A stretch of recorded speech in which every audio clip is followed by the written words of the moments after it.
Hey everybody, we decided to take down this TV holder, the bracket from the wall, and we had to use a vice grip on the bottom one to get it out. It's in the stud. So I want to show you something here. I'm going to set this down. I want to show you, that's how big the screw is. It went into the stud and all the way, I'm telling you, all the way until it got to about right here coming out. I was twisting with that vice grips. I mean, it's definitely in the stud. Now you figure a stud is about 3.5 inches long. So I'm going to go out in the garage and show you what this looks like when it's inside the stud and why you just don't put something right over the top. That's similar to the hole that's up in the bedroom, and you can see by me putting this down, I drilled down that far, and that's about as far as that screw is.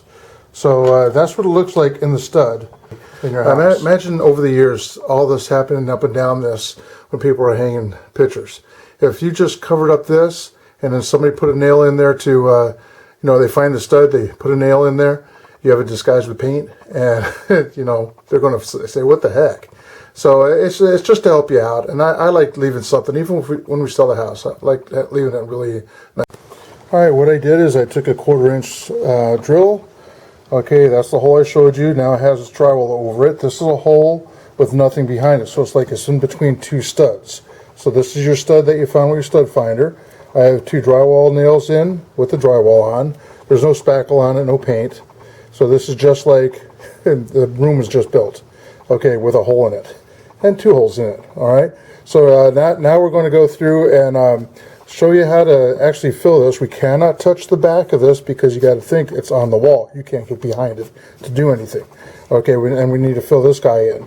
So I'm going to go look for some kind of a tube that has wood putty in it and see if I can actually squeeze it down in there. If not, then we got to find a way to stuff something inside there. Typically, in door jambs, we use toothpicks. If we have a hole that we got to put a screw into and it won't grab, we just stuff it with toothpicks, and then, you can grab it with the toothpicks. All right, but we don't have that here. Now, what I have here is hardwood repair putty. Okay, and it's already dripping. I hope I don't get on his stuff. It's kind of watery. All right, inside. I cut the tip just a little bit off of that, and I'm going to stick it here. I have a paper towel underneath, and I'm going to squeeze it in and see what happens. All right, I'm catching it as it comes down. All right, I don't think it's going to fill it up the way I did out in the garage with another substance I used, because air's got to come out of that. And instead of doing it horizontally, I'm doing it vertically.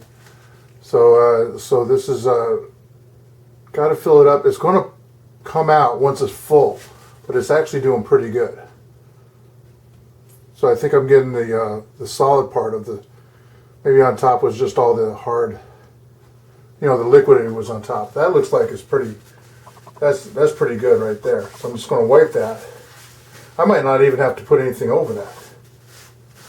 All right, so that's actually looking pretty good. So I'm going to do the same thing up on top here, and my objective is to that was all the liquid part of this. So I'm actually filling that up.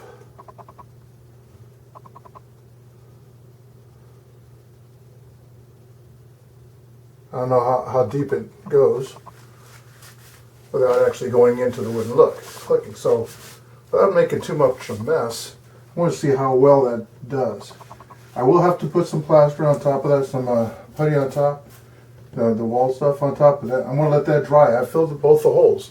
Now I'm going to show you a video out in the garage what it looks like when I actually cut along the hole this way on the 2x4, and you can see just how it filled it in. We can't see that now because it's in the wall, but because of what I did out there, you can see it. So it'll come up next, and then after this dries, we'll put the rest of it on to smooth it out, sand it down, be ready for paint. There it is.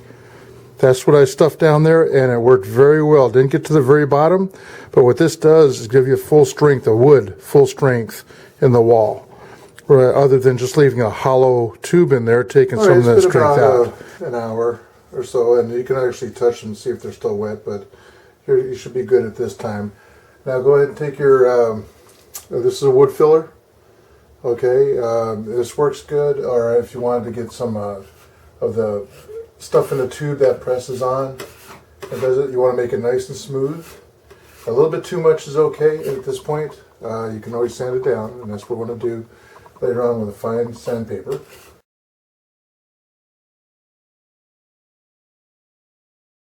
In this case, because we put something in the hole first, it shouldn't absorb in too much.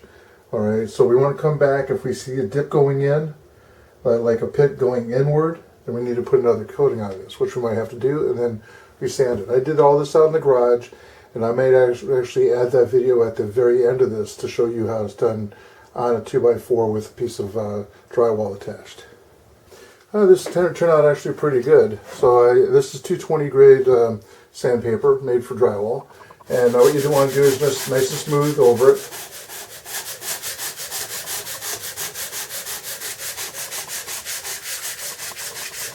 Okay, you feel over it, and if you feel any dips or anything, you need to reapply. This came out really nice. I might want to put some more right there, but that's not part of the hole. That's just where the paint was removed. This has to be sanded down. There's a little lip right there.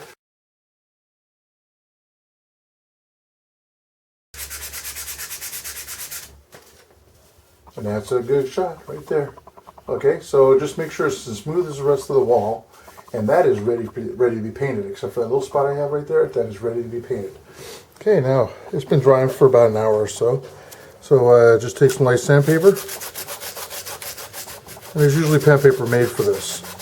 So this is just for you to see. And you just go back and forth. Now in this case, see that little dip right there? I may want to reapply.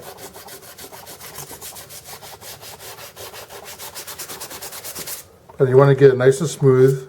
Yeah, I probably want to put just a little bit more on that.